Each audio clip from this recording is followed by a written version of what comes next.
There is no flesh or blood within this cloak to kill, only an idea. And ideas are bulletproof. This is one of the most iconic phrases in a controversial visual novel that remains relevant even 40 years after its publication. I'm talking of V for Vendetta by Alan Moore and David Lloyd. Let's get this book undone.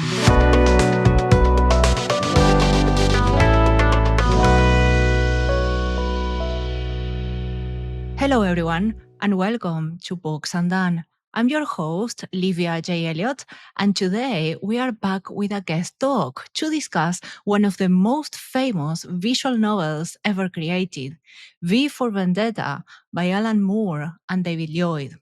We have several guests, so let me introduce you to them. Hi, how you doing? I'm Jared. I run the Fantasy Thinker YouTube channel, and I'm on other podcasts like Speculative Speculations. Hi, I'm Varsha. I run the YouTube channel Reading by the Rainy Mountain, and I'm on the podcast Speculative Speculations. I was gearing up to be mad at Jared if you didn't mention other podcasts like. Yeah, thank you for having me, Olivia. It's always a pleasure to be here. Hi, my name's Britton, also known as Samoki Dude on YouTube, a longtime Alan Moore fan and aficionado. Glad to be here. Thank you, everyone. Before we get started, let me tackle some disclaimers.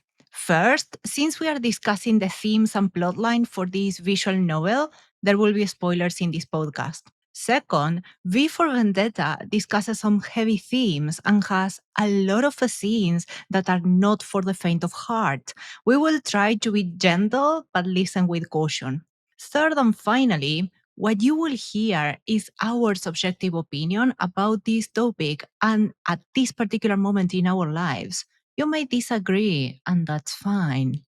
Now, I think there are many themes within this visual novel, but something that is quite implicitly mentioned is a balance between individual freedom and societal control. When V is monologuing before the statue of justice, he says that justice is meaningless without freedom. I think this is seen as critical to understanding V and his motivations.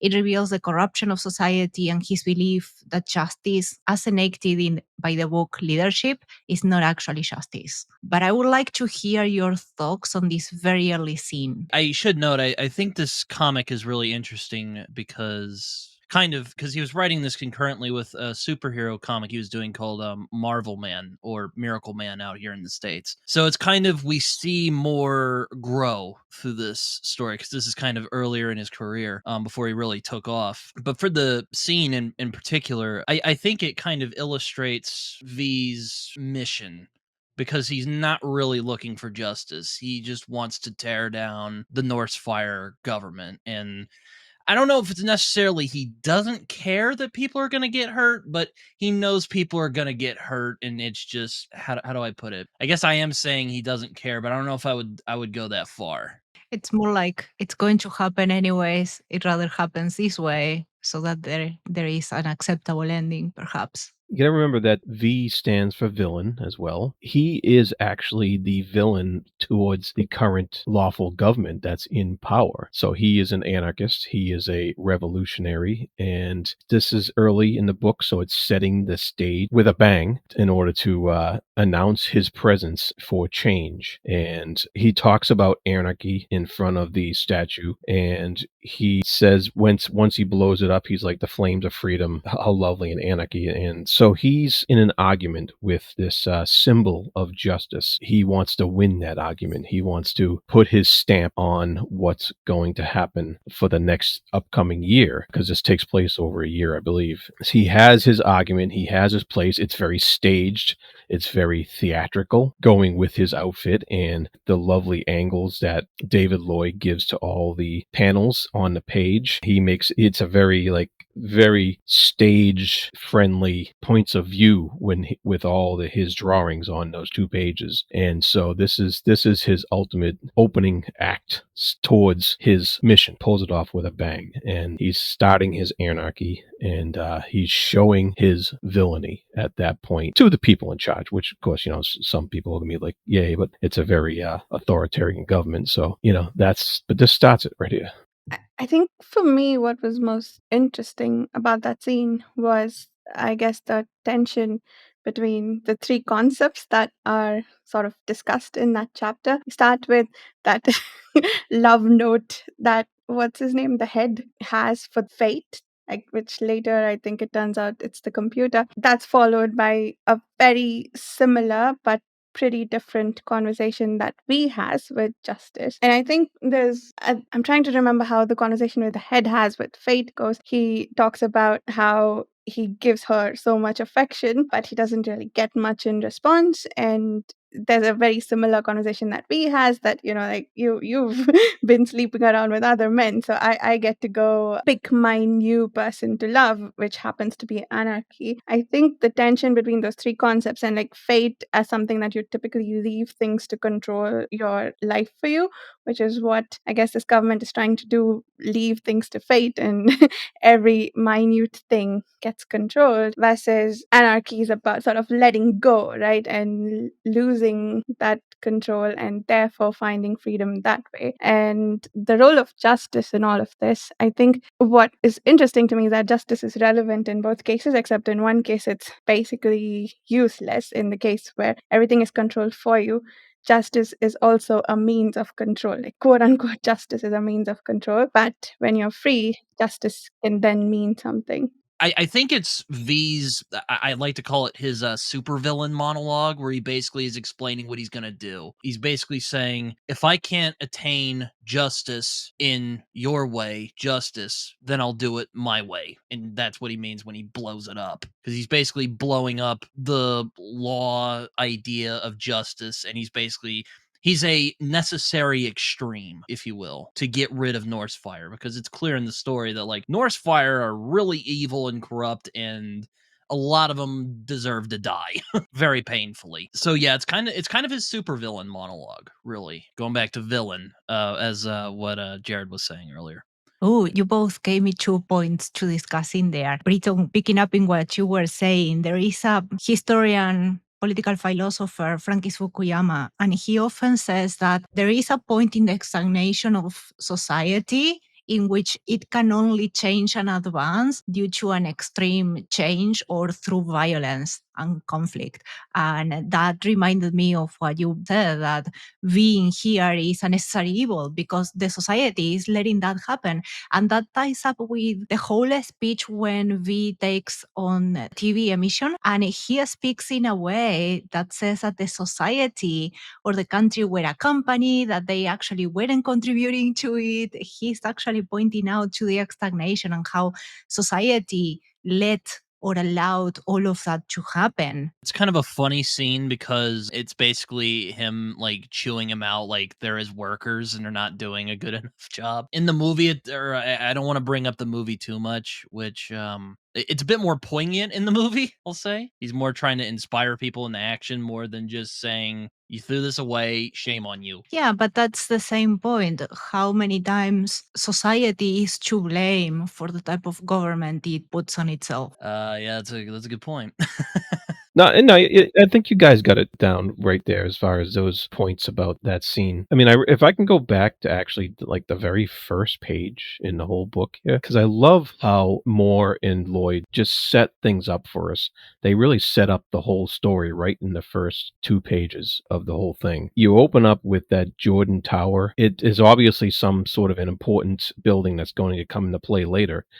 And it is announcing all these things to the populace about what's happening in the world or in Britain right now. And then you immediately see a surveillance camera. In the next panel, it moves to a closer up, and it says for your protection on the surveillance camera. And so you're immediately given that clue that this is something under surveillance and it's something that's supposedly for people's protection. And then the next panel, you see armed guards and you see them pointing and stuff like that. And then you cut to young girl in a room, looks like a normal room, but she's listening also to this announcement. And this announcements aren't nice. They're telling you what's going on in the country, and there's going to be meat rationing. And you see see the girl, it switches to her putting on makeup, lipstick, and she has a worried expression. And that's just the beginning of her transformation. As we know, she goes through a lot of transformation in this whole story. And then it moves to the scene with that shows all the plays in the theater in the background, and we see that figure heading towards the dressing table. And then the next page, we see a transformation of Evie. She's no longer in the simple jeans of a young girl. She's in this slinky little dress. She's transformed into some other character. And of course, then we see the other unknown character putting on the gloves, the mask with the smile and the red rouge in the cheeks and the white thing, all of it indicating theater. And then you see Evie with the same kind of similar makeup on her. She's transformed into something else. She's putting on an act. She's getting ready for her performance, so to speak. And then, of course, we see V in the mirror as well. So this is all a reflection of our two main characters in this story and what they're setting up for a big theatrical performance throughout the whole story. And of course, the words right next to V are the villain. It's chapter 1, the villain. And so that right there, it sets the tone for the whole story and basically sets up that these characters are going to go through transformations and they're going to be dealing with a surveillance state of some sort. And so the conflict is set up, the characters are set up. Just a beautiful piece of work by those two creators. I was saying it also sets up the ending brilliantly because Evie is looking at the mirror and we almost think that she's seeing herself like when what we see is V. And the ending, she's the new V, so to speak. And there's a very similar scene where she's actually looking at herself in the mirror and she's the one wearing the mask. I thought that was brilliant too, when the call back to that first scene that we open with. Also the continuation, because the book starts with current V rescuing her and beginning the training of her towards becoming new V. And at the end of the book, Evie V rescues a guy, and it's very clear that it's setting him up to become the next one.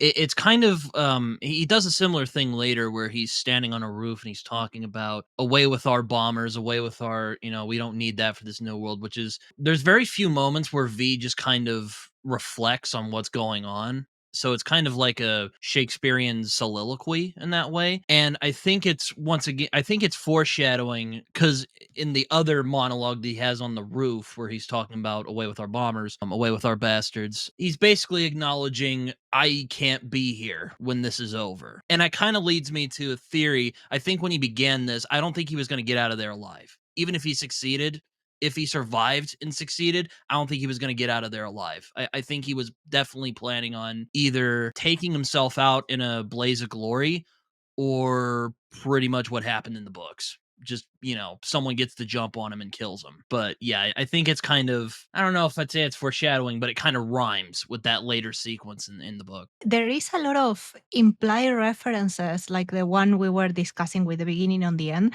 on cycles. And that also makes sense because at a political level, society is always cycle. We can see the governments going from one side of the spectrum towards the other, and then something happens and we have the same cycle going over and over. Given that this book is so political in nature and discusses totalitarianism in that way, it also makes sense, like, to try to point out why those cycles happened. Where is a crisis where everything begins again? Yeah, that's a good point. He's a but like the thing is, I think just, considering what we learn later about V, it's just V is so far removed from regular people by the time we meet him in the story, which is a theme that Alan Moore plays with in a lot of his work, that he can't live in that world that he wants to make. There's a line in I haven't seen Firefly or Serenity, but there's a scene that I like that I've watched where the main villain, the operative, and the main character Malcolm are talking, and he's basically like, so me and mine have to go die so you can live in your perfect world. And he goes, oh, I'm not gonna live there because I've done these monstrous things. I'm a monster. I can't live in that world either. He will sacrifice everything to get what he wants, even his life, even though he's not going to see it. That's a great point, but at the same time, V is exactly as you mentioned. He's conscious of everything that he's done, of everything that he's going to do to take the society there. Even if he criticizes justice, he applies a version of justice to himself to judge his actions and say, like, no, this goes out of the line of what should be permitted here within the society he wants to make. I think it also kind of illustrates the theme, which is anarchy versus, how much control should the government have and how much, freedom should we have, which is the oldest conversation in political theory. I mean, Thomas Hobbes had his view on it and John Locke had his view on it. And out in America, we have democracy and, well, whatever you want to say about our political atmosphere, we're still going 200, almost 250 years later. Again, I don't want to get ahead of myself though, because Moore loves extremes. So, he's going like, here's the extreme of this evil fascist government. And then he's like, oh, wait, now they're basically anarchy. It's crazy. People are like beating each other up and looting and stuff and murdering each other. I want to go back to my original question. Varsha, you made a great point when you compared the leader's speech towards his beliefs of faith and V's towards justice. And something that I thought when you were speaking is how have both idealized their beliefs. And I think it also ties up to what Britton was saying, that they are both the leader and V, they are so detached from reality that what they believe on, it's an abstract concept. It's not something that can be applied to society. So it's the abstract idea of faith and how everything is predefined. And if the abstract idea of justice without a legal system to actually control it, to actually define what justice means for a particular country. I think it goes back to that idea of both of them are similar in the sense that they are both attached from society. That's an interesting point about justice without having a legal system defined. I think you can have justice outside the scope of a legal system, right? Like justice as a concept exists outside of that. And it goes back to what V says in his later, when they've like set things in motion. He says, for a few days, things will be chaotic and out of control, but then there will be self imposed voluntary order, which will always, in his opinion, work better than involuntary enforced order, right? And that means your sort of society would hopefully coalesce to a point where you have self-imposed justice that's not outsourced to a legal system, but what feels morally right. And this goes back to like maybe questions about morality tied to religious beliefs. Like, do you have to be a religious person to be a moral person, or do you have to have a legal system to have justice? And there's a lot of questions there. But I think the justice needing a legal system, maybe I'll push back on. But in terms of just what that means to what he's trying to do, I think anarchy finds a steady state in order. Eventually, after the chaos is done, there will hopefully be a system of justice that most people like, if not everybody. What do you think of the transmission that he sends, the speech that he gives in the middle of the book somewhere, where he talks to humanity as if they're employees and the planet is the employer? It's like, we've given you lots of chances. Now I'm firing you if you don't get your get your act together. And one of the pictures that stood out to me there is like when he says we've been giving you a lot of chances, was the picture of the Buddha, and you've been given all these leaders and like good systems to consider and try to become better, but you failed at it, so I'm passing judgment now. What did you think of that? The Buddha picture stood out to me alongside we've given you chances. Didn't he show like pictures of Hitler and Stalin as well? It's like, Yeah, I think there was some other pictures too, wasn't it, of some other people besides the Buddha? Yeah, that's kind of like the old joke where the guy's drowning in the sea, and a boat comes by, and he says, and they're gonna pick him up, and he says, "No, God's gonna save me." Then, somebody else comes by, and he says, "Nope, I'm waiting for God to save me." And then finally, he drowns, and he goes, "God, why did I die?" He's like, "Well, I sent you a boat, and I sent you a I sent you a guy to pick you up, and nothing, you didn't take it." So he's kind of saying that in this situation, you've had your examples on how to act better. You've had your chances on what to do and how to conduct yourselves in society, and you failed. I guess now's another chance. Basically, I'm blowing up the system, I'm trying to bring it down, and here's your chance to once again make a better society.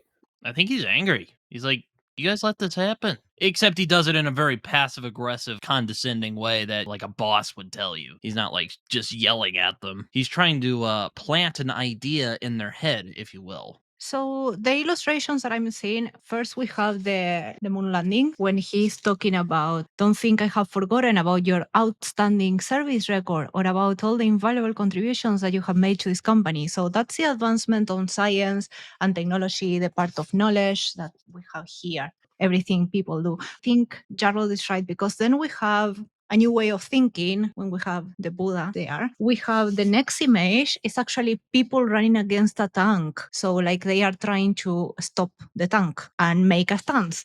And then we have the last one, which is a woman trying to stop someone from going there. So again, it seems that he's dressed in a very formal or army way and she's trying to stop it. So it could also imply that she's trying to stop the continuation of something that's happening there. So it very well mean that they are all examples that he thinks. So he's trying to imply that people have to rebel against the status quo to bring that change that we were mentioning before. And then when we have the picture of Hitler and Stalin at the end, he's saying, we have had a string of embezzlers, frauds, liars, and lunatics making a string of catastrophic decisions. But then again, in this whole speech, he's blaming society. And he's saying that society didn't work. And there is a part in which he says, it's your basic unwillingness to get on within the company. You don't seem to want to face up to any real responsibility or to be your own boss. And that's near this picture that we have there of Stalin and Hitler. To me, I think it goes back to the idea of you had all these opportunities and examples to change a status quo, but you don't want to take responsibility. Therefore, what's happening, the control of the government, is a fault of the citizens. He also says something to the effect that you're just letting them tell you what to do. You're happy to sit there and not think for yourself and let other people tell you what to do and how to think, right? Yeah, I like that. He is blaming people in power, but people who follow the people in power, I think. This comic is very much inspired by noir. Very dark, kind of atmospheric storytelling and artwork. And I mean, I often talk about what I think is inherent in the noir genre, and one of those is compromise. I'm not saying that V for Vendetta is a crime story. I think noir isn't necessarily just the crime genre. It's like a style. It's a theme, if you will. But anyway, I'm getting off topic. V for Vendetta kind of falls into that noir trapping where he's asking, okay, what are you willing to compromise in order to create a safer world? Is V the compromise you're willing to make in order to get rid of Northfire? And then on the other hand, is Northfire the compromise you're willing to make for creating a safer world? Whatever the hell that means. He's kind of just he's asking them that, but he's also kind of throwing in their faces the consequences of that compromise. Something else that stood up to me in that scene is that V speaks like if he were a blanket presence over society. He's the one making the speech. He's not quite the boss. He's not the government, certainly, but he's passing judgment on people. He doesn't seem to be justice because we have already the scene of justice. So he's like an ever-present truth, like the idea that cannot be killed, right? I mean, I hate to state the obvious, but I would say he is vengeance. It's in the title. V for Vendetta. Vendetta means revenge. But whose vengeance? His own or society's in that scene in particular? Well, that is the question. I kind of view it like this. I don't really view V as like a person. He's a symbol. He's an idea. It's kind of like Judge Dredd from 2000 AD, except it's the opposite. V's all about anarchy and blowing up the system, and Judge Dredd is about the law, as he likes to say. He just says, I am the law. It's just V is kind of a different hero. He's basically like anarchist Batman in a lot of ways. I wonder if his rescue of Evie, if his mission evolved as time went on, because he was originally about the vendetta to start with, the vengeance, because he was specifically targeting and taking out all the people involved with his incarceration in the internment camp. And so his initial mode of vengeance, and it tied into a greater plan as the time went on, because those particular individuals were all tied into the current governing body as it stood. And so once he took out those people, he had accomplished something by putting quite the kink into their plans and into their mode of operation. And I think maybe rescuing Evie gave him that greater scope and that idea that he can do this also for a change in society as well. He's still a villain in some ways because what he actually did to Evie was quite horrific. He's not pulling any punches at all when it comes to his vengeance, his vendetta. He's going to extreme measures in order to accomplish it. Whether or not that justifies his ends, justify his means, I think more leaves that up for the reader to decide. Also, I think one of these things is like he likes to plan things out again, but I don't know if it was just he just saw Evie and he took the opportunity, or if he was like watching her for a while and he's like, huh, that's the person who will succeed me in this weird plan to change society. I don't know. But I do think there is a little bit of that kind of, again, I don't think Veem was thinking he was going to make it out alive. I think he definitely thought he was going to die in the attempt. But yeah, but he wanted someone else to lead the world to something else. And that's kind of where Evie comes in. Or it could have been someone else. I have no idea. That's again, kind of like Jared said, it's kind of left up to interpretation. Well, he was definitely prepared. He was prepared. Okay, I have a wild idea based on what you two were saying. This behavior, and again, if we take into consideration that monologue with the Justice Statue and how it presents these views of freedom, moving from there, his relationship to Evie or what he does to her, I think is in a different way, but it's more of the same of what he tries to do to society, which is to give them freedom.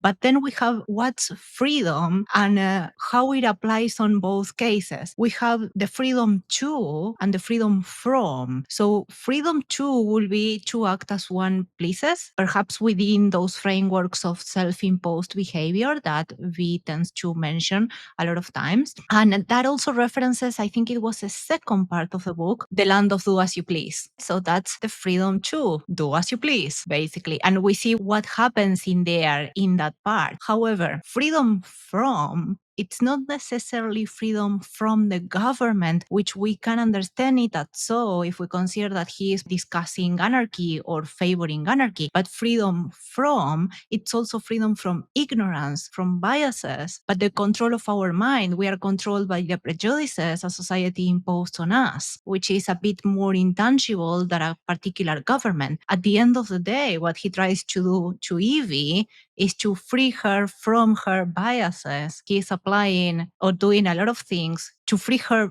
first so that she can then free society from the other quote unquote villain, which is the government. I think he says it himself. He says, I wanted to free you from the fear of Norse fire. Or I don't think he says that specifically, but you can shoot holes into that. You're like, oh, he's basically just telling her, he basically just, mind screwed her into doing what he wanted to do. I think you're right. The idea is not just freedom from the government, it's freedom from that fear of what this abstract concept that we call government can do to you. And I think it's also beyond government. It's also society itself, because we then, again, that discussion on whether we need a legal system to apply justice, we have a society that without having laws will also tell us how to behave, because we end up judging each other. We end up having those moral parameters. And what V does to Evie, it's basically free her from those as well. Because after all that training, quote unquote, he does, it's basically to give her her own way of thinking that is outside the box of society.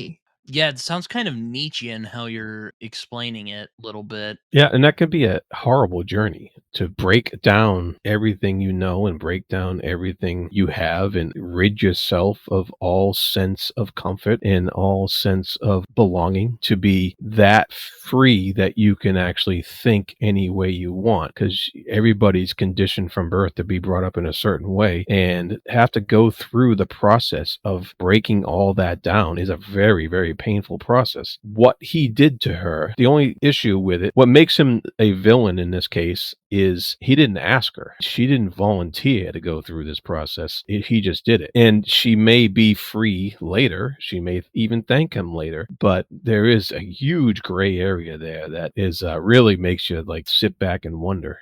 She's a victim that becomes the villain or the next villain. The next villain, yeah.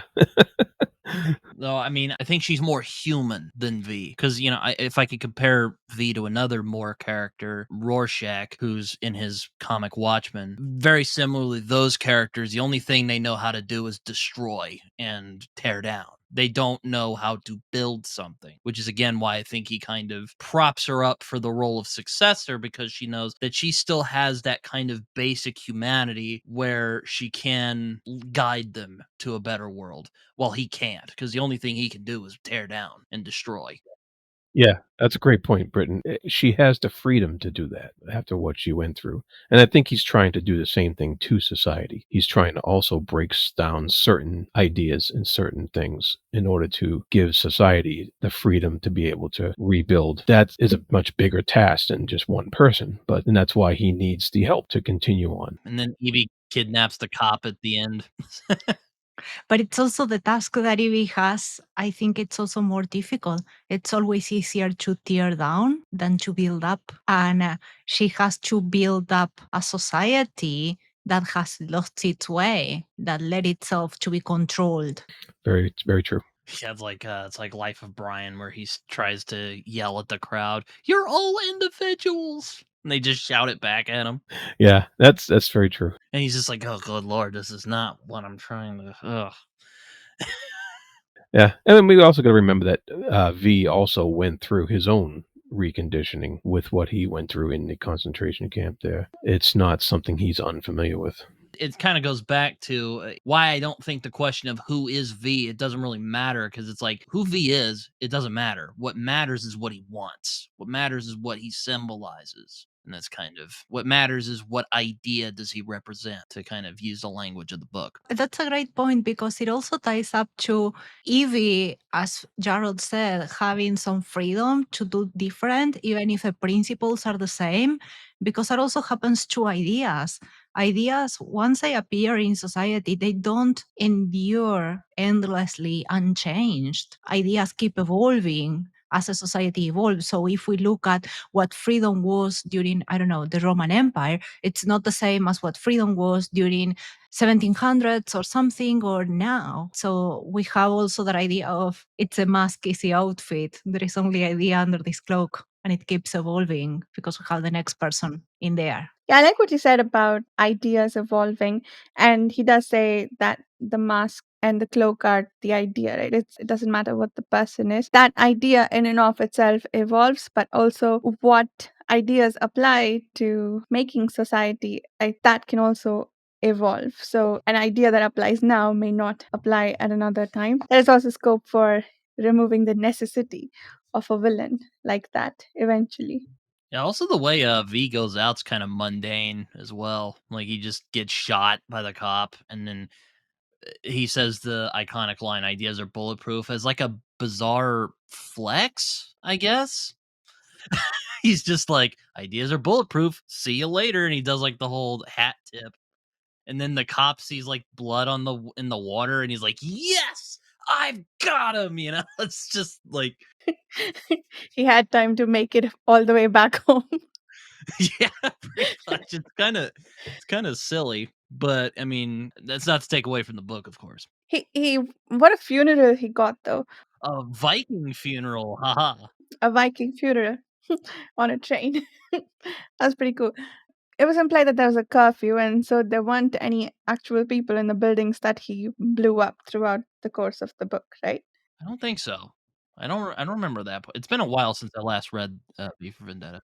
Yeah, there definitely was a curfew. That's how she got caught in the first place, because she was going out after that curfew in the beginning. But I think that was part of his plan, was that the buildings would be mostly evacuated when he was blowing them up. I said earlier he doesn't care about who gets hurt. I don't think that's necessarily true. Like, he doesn't like meaningless chaos and violence. Everything has a purpose in V's mind, even if it's pretty monstrous by our standards. Yeah, he actually points out one time that there is a difference between chaos and anarchy, and his anarchical views have a point, whereas pure chaos doesn't. Well, on its original principle, anarchy, it's not chaos. It's the fact that a society doesn't need a government because they can self organize themselves, which could be doable in a small society, but the larger the society, the more institutions that you begin to need, and the anarchy becomes inviable. Yeah, I mean that's the thing about anarchy or anarchism is you do need a government or some sort of governing set of rules or we'll just turn into animals. I hate to sound Hobbesian, but it's like what happens in this book, they start like fighting, they're like what do we do, and panic and fear starts taking over and they're like okay, let's murder each other, and they're just like oh god. No, but you have to remember the starting point where they ended up like that, right? They have been oppressed and they are murdering or running chaotically because, I guess, as a way to riot and potentially get rid of the oppression. Well, their society's been blown up pretty much. Their society's been blown up pretty much. Yeah, that too. But it's not quite because of that. I think it's more of a bit of an uprising, right? If let's say the hope is we don't actually see it in the book, but I think the hope we had was that it'll settle into a place where you don't need that external governance, where people can decide by themselves to be good and do good, idealistic as that may be. And I don't think it's a given that without a government we'll turn into animals. Yeah, and I mean, also, I think V also assassinated the government people because he wanted to. I hate to state the obvious, but he was trying to discredit Norse Fire in front of the people because again, he is a very theatrical, character. He doesn't want to destroy it. He wants to have fun while doing it. Not really in like the Joker manner where he just likes blowing things up and killing people, but it's just he's not only blowing things up, he's making a mockery of the government at the same time. He's basically like, this is the people who are supposed to protect you. Like, really? I think there are 2 points to follow up in there. One is that humanity in general is quite theatrical because the quote unquote lessons we have learned have always been the nuclear bombs or things like that, things that made an impression because the magnitude of the consequences was somewhat aligned to the magnitude of what happened. So we is relying on that perhaps to say, okay, let's impress these minds of these people here with an event they cannot forget so that they don't forget the lesson attached to it, which is the whole idea that he's presenting on who can control whether we can rule ourselves or not. So to me, yeah, I don't think it's only for the looks of it or for the aesthetics that he does it. I think he tries to link both concepts. That's a good point. What's more theatrical than splitting the atom and blowing up could literally destroy our world if we use these weapons irresponsibly. And there's even when he's giving his hey guys, you're being really stupid right now speech. He even shows a picture of the atomic bomb going off. Yeah, and then we have the other side of the equation, which is why he's trying to kill these people. If these officials, public servants, whatever you want to call them, led us into this place, what warranty do we have that they won't lead us through the same path again? So he's trying to apply perhaps a cleansing to let's start anew because we already know that we cannot trust this case that is already there. So, and those are the same people who imprisoned him before. Oh yeah, definitely. Again, it's kind of we're destroying the old and we're putting in this new system over it. Now, there's caveats there, I'm sure. Also, he goes after those people specifically because they wronged him in the past. And also to because you cut the head off the snake basically. He's kind of killing two birds with one stone, really. Yeah, it's a multi-layered attack. He's going through all that. That's part of his grander plan. I have another question. So, the other side of this story, there is another concept, and that is fate. which is not only the computer, but it's also the belief of the leader.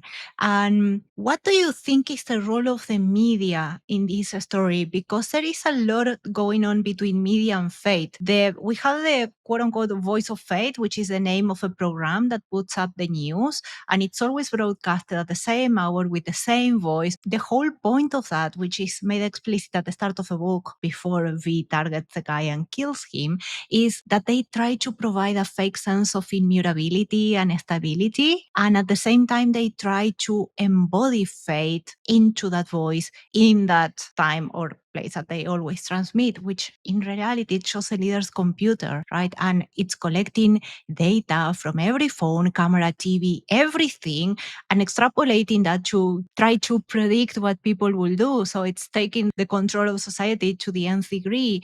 But what commentary do you think it's been made about the power of information and how that limits our quote unquote destiny, in this case, the actions that we are going to take? I think it's Moore's riffing off of 1984 and what, George Orwell. He's kind of deconstructing that evil government overlord that's so prevalent in 1984. And he's basically like, okay, what would those people be like who actually run Big Brother and, Ingsoc in that organization? And the answer is someone who's kind of pathetic, actually. I don't know if I should even admit this. I kind of felt sorry for Adam Susan a couple times in the story.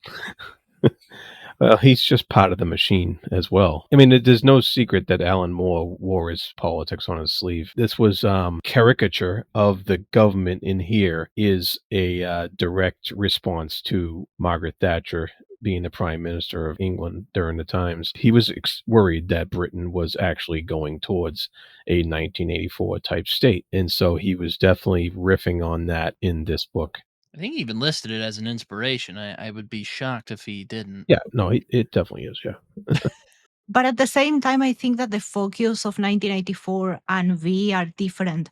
1984, because Wilson is working on the government, there is a lot of description or word building around how the deception is made and how people are controlled, how the principles go. So we have a lot of scenes explaining us how the paperwork will come, how Wilson will change it, and so on. So it's more to me the machinery supporting that government. While in this case, it's the humans behind the power. We get all of these small stories about the people who are in the government or highly related to someone within the government. And we see them for what they are. We see them as people. We see them as people with specific beliefs that are very petty in some cases.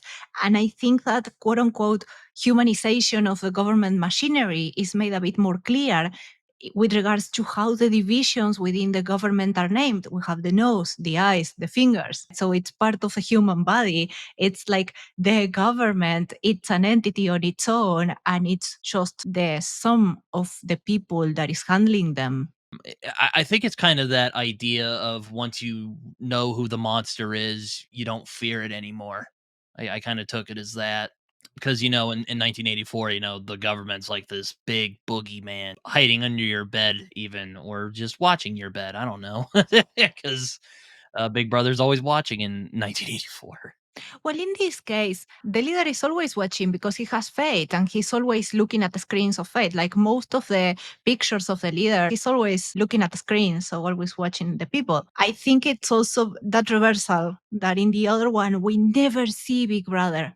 And in this one, we see the leader, but the leader knows he's not being seen by the people because the scene at the end, when he's on the car, he actually starts believing, oh, people want me, not the government. Like he has this whole inner monologue in which he differentiates himself from the government and starts thinking that, quote unquote, the people's love is not towards the government, but towards himself as a person. Yeah, and he also falls in love with the apparatus of his government. He falls in love with the ideas that this fate is tied into the information he's getting, and that is what is controlling their lives. And he loves that. He wants that. So that's a good point when he comes out and actually meets real people. Of course, the crowd's being egged on by the soldiers and stuff like that. It's not a real cheering for him, but he doesn't know that. and he takes it as such. So that's kind of an epiphany on his part. There's even character growth within what we have so far seen as the lowest of villains in the story. Yeah, though he then gets shot by a lady who got screwed over by Norse fire. One of the many people who got screwed over by Norse fire, and you're like, oh, it's over, and people are gonna die. But I kind of felt sorry for Susan. He's just kind of this insecure, pathetic little man. Kind of going back to superhero story. It's like if that shy nerd kid who gets powers, except he doesn't do the Spider-Man thing and uses it for good. He just starts abusing people. It's like that, except on a bigger scale, of course. I think you have a point. I just kept ruminating on my own idea of the comic showing the people behind the government. And when you were speaking, Britton, what I thought is that the leader, at the end of the day, is just a person. And he goes in a pathetic way, killed by another person because he's not the super powerful being that he thought he was hidden behind fate. He's just another person and he's not immune to bullets. And his ideas may live on because we have the other woman, the blonde one, which I forgot her name. She actually wants to keep that idea of the government going on. She wants to keep the same ideas from the leader moving on. So Susan's idea lives on, regardless of the bullet. Yeah, and it's also kind of interesting the cop, Finch, who's like this pretty normal guy who's just trying to make it. He's not I don't know if I'd call him a good guy. He's still complicit in what's going on here, but he's a decent person who just is going after V because that's his job. He's more of the same. It's always about the little people. He's just a detective. The woman that kills the leader, she's just a widow. It's always the same thing. It's just this small person, and their actions ripple. They are like a landslide, and the whole society goes with it. It's kind of like Susan was kind of the opposite of V, where he used fate as the symbol. And then because V says ideas are bulletproof. And then Susan comes out and dies, and then Norse fire dies because he's just a man. And once they see that he's just a man, it falls apart. Because, a lot of this story is rooted in symbolism. I think he says it in the beginning.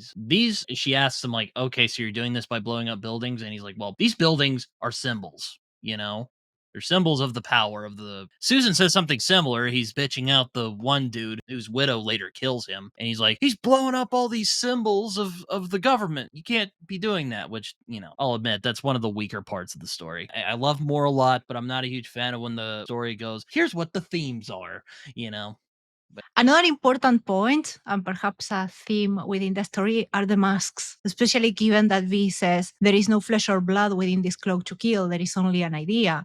And V may have been referring to himself as embodiment of the idea and the principles without it, which is, as Britton mentioned, a contradiction to what the leader does. He doesn't have that mask, he doesn't have, and the voice of fate was dismantled. However, the way he trains Evie is for that continuation of his idea so that the idea could evolve, as we mentioned before. However, taking the characters away, the ones that were involved in the quote-unquote chaos within this story, for the people, there was only that mask. And that mask was associated with the change of government, with all the crises that led to the fall of this totalitarian government. Do you think that the masks in here, not taking into account the movie, influence public perception or resistance, or that they perhaps have a more allegorical meaning?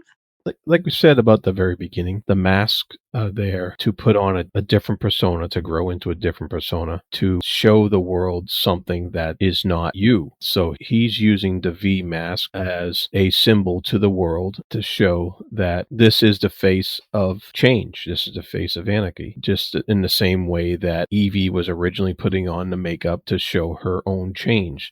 This is what I'm going to do now in order to get by. I'm showing the world a different persona, to the persona that wasn't originally me. I am morphing into this. I'm changing into this, and V is doing the same. And there's a whole bunch of great symbolism throughout the whole book, through the artwork, that shows us a similar thing. Every single character has that kind of transformation at one point or another, where they look a little bit different by what they are trying to do or what they're going through. Even when V starts his training of Evie, he starts it long before we even guess he does. Like long before she goes to shoot the guy, he starts her training right at the beginning when he makes the rabbit disappear, and she says, "Bring her back." And he asks the question, "Well, what if the rabbit doesn't want to come back? What if the rabbit's happy there?" So he's changing her perception. Don't just ask for what you want. What do the other people want? We know what the government wants. What do the people want? So that's tied into that symbolism. And then he brings the rabbit back and says, "Okay, the rabbit's back, but now his home is gone. He has no home. So what now?"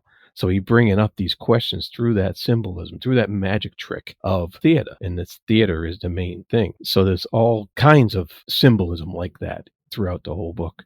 I would probably go a step further. What you were saying, Livy, I think about masks. I think this story is also about how symbols influence people and how symbols are an extremely powerful thing for people. It's like if someone in America started blowing up the like Jefferson Memorial and the like Liberty Bell right now. It's kind of what this story's playing with. And we also see that with V and also Adam Susan kind of putting fate over himself so he can feel powerful when really he's just small man. I agree with what both of you said, but also I think what the mask gave for people to rally around an idea, not a person, because ideas would die, like whatever the person stood for could potentially die with the person, or there is the scope that they become this god figure with far too much power. But you rally around an idea, then anybody can embody that idea, like we see towards the end of that story. So I think that might have been the importance of the mask. I don't know if it helped, like going back to your question, I don't know if it is what brought people together, but I think it would keep people together for the right reasons when used correctly. You gave me an idea before we were talking about 1984, and they actually do this. So when Winston is tortured, the policeman, he says that he's trying to destroy the person because the person is a symbol. So the whole torture in 1984 aims to destroy the person that was carrying that idea until the person went to the public and said that everything was lies, that he never believed in it, so on and so forth. So the person destroys the idea, they are no longer the symbol, then they kill him. So that's why in 1984, they don't just kill people, they want to destroy the symbol, not to create martyrs, because a martyr is a person that was associated to an idea.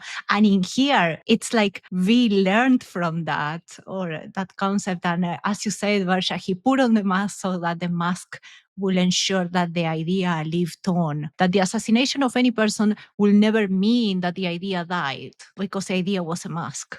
Yeah. How many times through the story did it look like V was killed, and then it ended up being like just his cloak over a coat hanger or something like that, But it was always that symbol. You struck it down, but it was the idea was still living on, and V the idea was still continuing to cause anarchy in the society.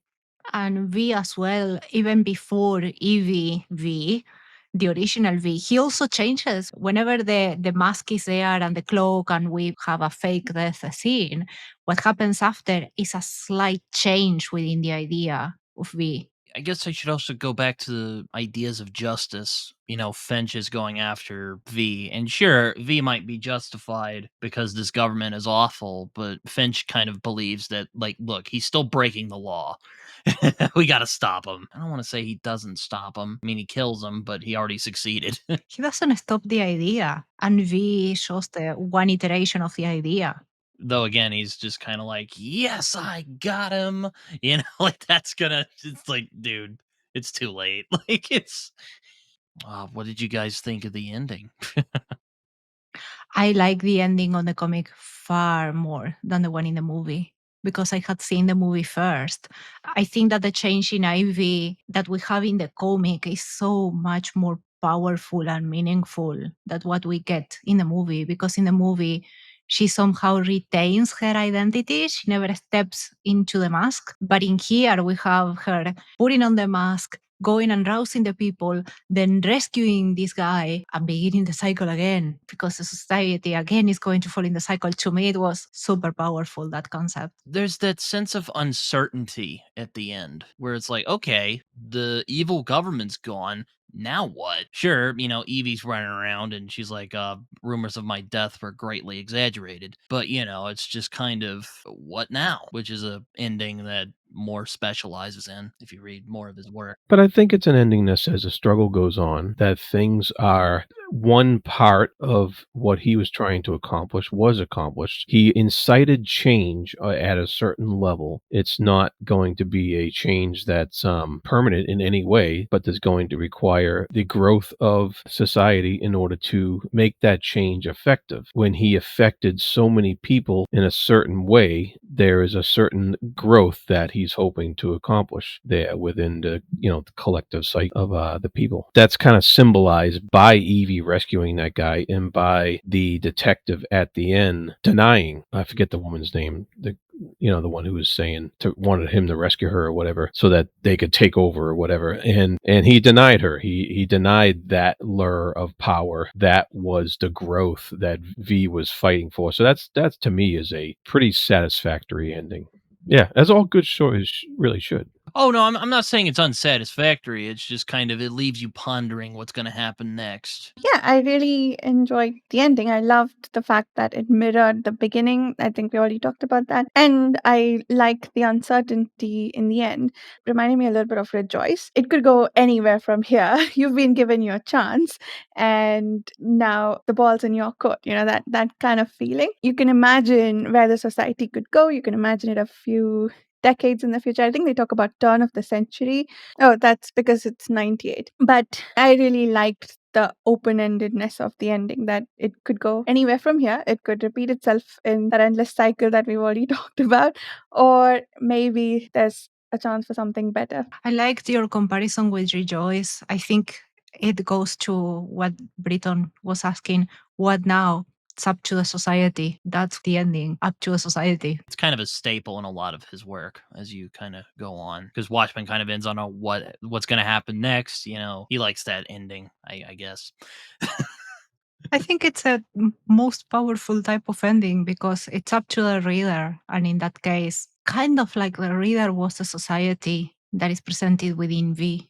For additional thoughts before the end, I really like the Valerie letter on the toilet paper where she basically explains her life story, and then she's like, "Oh man, that was great. How'd you make that up?" And she's like, I didn't make that up. That was the woman who was next to my cell. It was the lady who was next door to me. It just hit you like a brick. You're like, "Oh man." And it's also how impactful people can be in other people's lives, even when they have never met. I think it also goes to that. It's always about the small people because if that woman hadn't been there, if she hadn't given her letter to V, none of V for Vendetta would have happened because he wouldn't be the same person. It's also like the power of humanity as well, which is another theme Alan Moore likes to play with. One, the loss of humanity, but also why we should retain it. We see that in this as well. I mean, reason why V probably couldn't live in a society is again because he's really far from that. He's basically a symbol by that point. He's no longer human. He's become so dedicated to that mission, if you will. Which is perhaps ties up to what we discussed at the start, idealization of the beliefs, which is why be so focused on that ideal. He's no longer a person, Yeah. he becomes the idea. And we never, 'cause we never actually see the person. We always see, other than a blurry black outline in the distance when he was in the internment camp or whatever, we never see the person. We always see the mask. We always see the masquerade, the theater. And so that's how he completely embraces himself as an idea, as a means to an end, as an agent for change. And also the symbolism of when Evie is freed, finally. I used air quotes there. She lets the rain hit her, and it's also the other cut, or I call it cut for lack of a better word. And you see V doing the same thing with the flames behind him. I like that a lot. That actually points out to what Jarrod said before, that she was the same idea but different. He was born from flames and chaos. She was born from washed out and everything else that was left, cleaned up. Yeah, which kind of goes to that idea of passing the torch, But because it's an idea and it's always changing, it's different. That's why we also have the fight on the water. On the subject of him, we never get to see who V was that Jared was talking about earlier. I love the back and forth that like Evie imagines in her head about like when she takes off his mask, and that would somehow make him lesser, even if it's who she desperately wants him to be. It's like, even if it's my father, no, like, taking that mask off will reduce him. So she wasn't going to do him that disservice. So I love that section and the back and forth she has, and then how she comes to the conclusion. I thought that was brilliant. That scene is perfect. It's not in the movie. You are mentioning the scene that where she goes in, tries to take the mask, and imagines him as her father, then as her lover, and then herself. Everybody had a piece of the idea as well. I mean, again, if you take V's mask off, he's just a man. You know, you can destroy a man. You can do whatever you want to a person. But an idea, he says it himself, can't kill an idea. Thank you, everyone, for joining me in that discussion. It was amazing. Before we call it a day, let's do a round of outro so that the listeners know where to find you. Yes, you can find me at the Fantasy Thinker YouTube channel. You can find me all over pagechewing.com on podcasts there, including Speculative Speculations with my friend Vasha over here. Thank you so much for having me, Olivia. It was a great deal of fun, as always. You can find me on the YouTube channel Reading by the Rainy Mountain, on the podcast that Jared mentioned, Speculative Speculations, where we are currently talking our way through Wind Up Girl by Paolo Bacigalupi. And yeah, I guess I hang out on the Patreon forum and on some of the podcasts there, like this one. Yeah, thank you so much. Yeah, I'm some Okie dude on YouTube, Twitter or X, Instagram, Blue Sky, Goodreads, basically everywhere. Just some Okie dude, you'll probably find me. And I hope we could do this again at some point. Same. It was an honor having you. That said, if you like this episode, please like and subscribe. If you want to get bite-sized prose analysis, short thematic discussions, and other bookish musings, then subscribe to my newsletter at liviajelliot.com. You will also get a free ebook for my novella, The Genesis of Change. I will leave the link in the episode's description. Thank you for listening and happy reading.